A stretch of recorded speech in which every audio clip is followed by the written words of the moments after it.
Let's take this question.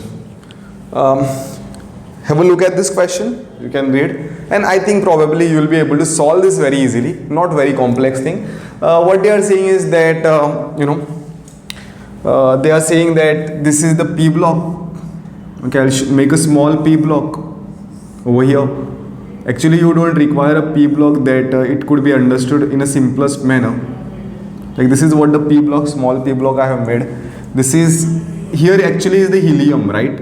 So this is n is equal to 1, this is n is equal to 2. This is 3, 4, 5, 6 and 7. So n is equal to 3, n is equal to 4, n is equal to 5, n is equal to 6 and n is equal to 7. Now what they are saying is that 13th group. Okay, also group is given. So this is 13th group. So this is 14, 15, 16, right?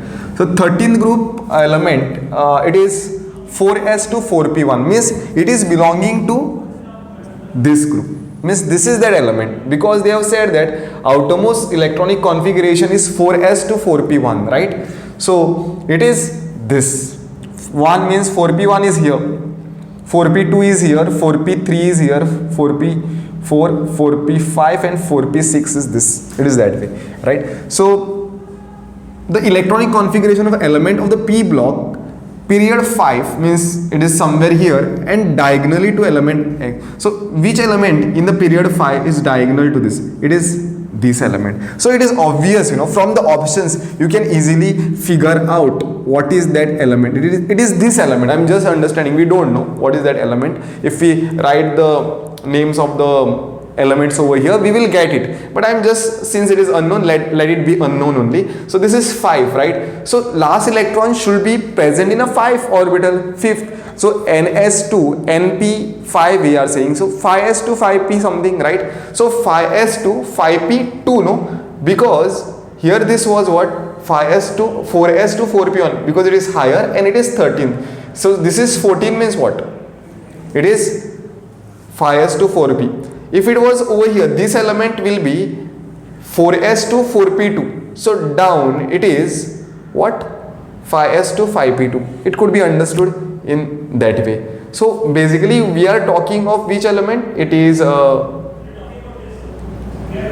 carbon. Here it is a carbon, silicon, germanium and tin. We are talking of the tin. So electronic configuration is this.